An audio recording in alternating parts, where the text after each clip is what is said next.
Police search warrant, come to the door! Police search warrant, come to the door! Stop! Police search warrant! Coming downstairs! You're good, man! Put your hands up! This show comes out of Elyria, Ohio, where a SWAT team served a search warrant at the wrong location, sending a child to the hospital. This is a Shots Fired podcast. I'm Mark Rutledge. With me is Kyle Schoberg. Let us give you a quick backstory of what initially happened and how officers got to the location in the first place. We were told by the media that the officers accidentally hit the wrong location, when in fact that actually isn't true. Officers with the SWAT team executed a search warrant at another location for a gun investigation. While there, they received information that led them to the house that they actually hit, which is what we're gonna watch in this video. The problem is they didn't do a good enough investigation to learn that the individual they thought lived at that house no longer lived there. So let's talk about the proper steps it takes to actually legally intrude on your Fourth Amendment rights and enter your residence. If the detectives would have done a proper investigation, there would have been a lot of time spent investigating that if this individual does or does not currently live at that residence. What I mean by that is there's a lot of steps that have to be taken in their investigation to even get a search warrant. They have to be able to 100% identify that that individual that they're looking for lives at that residence. Surveillance, keying that person at the door, watching that person come and go from that residence as they please to show standing at that house. So there's a lot of steps that have to be taken from an investigative standpoint to actually say in a probable cause declaration on a search warrant that you are certain that that individual currently still lives at that address. And based on this video, it doesn't appear that that was done. The detectives were even notified by the landlord that the individual that they were actually looking for who used to live at that house didn't live there anymore. Let's break this video down. There is a ton to learn from the initial steps of the investigation all the way to the tactics and how the SWAT team executed the search warrant. Now, when you're watching this video, we want you to think about how the officers stopped their vehicle, the placement, the approach, where the officers are standing, the amount of officers that have their guns pointed to the second story, the breacher, lack of breacher cover, the side of the door that the breacher is standing on, how long the officers wait until they force entry, and then ultimately the officer moves in front of the door with the shield. Keep that in mind as you watch this video.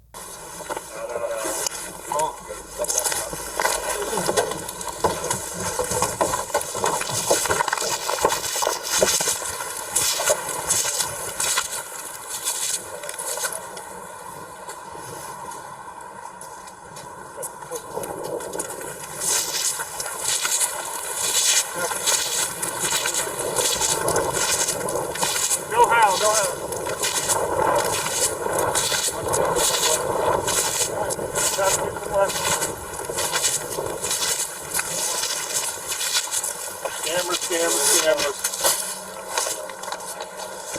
Police search warrant, come to the door! Police search warrant, come to the door! Dogs. Police search warrant! Coming downstairs! You're good, man. Come in the door. Hands up. Okay. Come to the door. You're good. Just come down to us. Okay. Come outside. Can I put shoes on there? Is it a permanent bed? Come out. Is it a permanent bed? Boss. Huh? What's up, dude? Now that you've had the opportunity to watch the video, we're going to circle back and break this down chunk by chunk, because tactically there was a lot of things that can be improved on this video, starting with the SWAT team in the van. Now what you're seeing is an officer leaning forward trying to describe to someone else where they're actually going. And one of the officers is kind of saying it's the house with the columns. So let's talk about a scout and why a scout is so critical in the arrival of a search warrant. A scout should be done prior to the search warrant. You get that information, you're going to identify the house. An officer, one or two of them, should be driving out to the location. It's ideal to drive by the target location, filming it, so you get an actual positive identification on that house, so you could later come back in a briefing and everyone that's serving the search warrant can watch and know exactly that's the house. Part of the scout, you're also doing the drive-by, looking for multiple things. You're looking for any signs of children, because That's going to dictate if you use distraction devices or different tactics within the home. You're also trying to identify if there's any dogs, because you need to have a dog team, a plan for that. You're also looking for security cameras, because that may change the way and how your team actually approaches. And if somebody inside can actually see you, you're looking for fences, locked gates.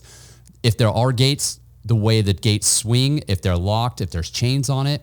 And then you're looking at the house. Is it a 1-story or 2-story? And then where the front door is, you're looking at the door swing. So which side is the handle on? Is it on the left side or the right side? Is it an opening left to right or right to left? Because that's going to dictate in your briefing how your team actually sets up for the breacher. Doing the scout, there's a lot of different things to think about. And as you've watched this video, all of those things were missed in this. It doesn't really appear that a successful scout was actually done. All right, let's break down the actual knock notice of the search warrant. So the courts have ruled that there is no case law out there that actually establishes how many seconds or minutes you have to wait for somebody to answer the door. What the courts have said is you have to give the homeowner a reasonable amount of time based on the size of the structure to answer the door once you started knocking and giving your announcements. And in this case, we're dealing with a 2-story residence. You have to give that homeowner enough reasonable amount of time from the furthest point away from that house to acknowledge the fact that there's somebody at their door trying to get in and come answer the door. Now, an exception to that would be if the team is compromised, then a supervisor or somebody on scene could call out that they have been compromised, and for officer safety reasons could immediately breach that door without getting any type of announcements. Before we start pressing forward through the rest of this video, let's talk about the setup and the arrival of these officers at the residence. So what we're looking at in this still picture here is a line of officers, about 6 or 7 of those officers that are all pointing their guns at the second floor. Now, a responsibility of someone covering a window should be protecting your partner and covering for someone else. In this case, what we're looking at is something that to be honest, I've never seen any type of tactic like this. And all these officers appear to be doing is protecting themselves. We think a better idea would be to move out of the way so you're actually against the wall where you have no exposure. At this point, there is no advantage of having 7 officers lined up pointing their guns.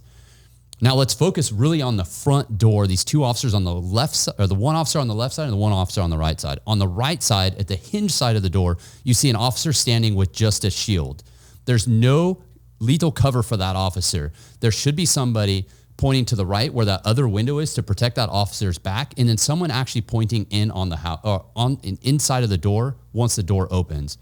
Then you have the breacher that needs a breacher cover as well, a lethal cover, having a gun protecting that person from the inside of the house. And on the setup as well, you need to have a breacher cover protecting that officer's back, pointing to the left of that window. Now, here's where it gets interesting with the lack of knowledge and training that this team appears to have, is those 2 positions need to be flip-flopped. It is not a safe or a good idea to have a breacher on the handle side. If you watch when he swings that ram, his arms are actually going to hit the door, or the ram's going to hit the door, and then his forearms are going to hit the door and cannot continue in. You can't ram a door from the handle side. You need to be on the hinge side where you could swing all the way through. These are just a couple tips to prevent injury to the team actually ramming the door. And also the ram that they're using is a really old school, outdated, terrible ram. It's got flimsy handles on this. They've got better rams out there. So we recommend getting a really good ram. Okay, now what do you think about the diversionary device, formerly known as a flashbang? So in this case, they appear to deploy one at the first floor. The officer to the left of the breacher breaks the window and then drops one in right at that first floor. And then if you look at the still photo on the right side, the second floor, someone is holding a pull-up, which is a bang pole, where they actually put a distraction device in that, hold it up to the window, and then they can deploy that, pull the pin from below, and it sets off a distraction device at the second floor. In this case, it looks like that's actually what shatters the window and then potentially injures that child on the inside. Here's the interesting thing about flashbangs is the manufacturer of that has actually said if you deploy this or use this improperly, it could cause great bodily injury or even death. So the manufacturer, in a lot of training and the training that I've received in all the agencies that I've ever talked to with distraction devices, is the 4 Ps: prep, peak, pull, and place. So prep is you're actually taking the distraction device out, making sure that you're ready to go. Peak is you're looking where you want to put that. pull the pin, and then you're placing that distraction device exactly where you want it to go. And in this case, both of those deployments, none of that seemed to occur. They just dropped it in the window and shattered it up at the top. The last thing I want to point out in this video is once the front door is opened, this officer off to the right that has a shield ends up moving in front of the doorway, kneels down with a shield, and another officer stands behind him, providing lethal cover inside the house.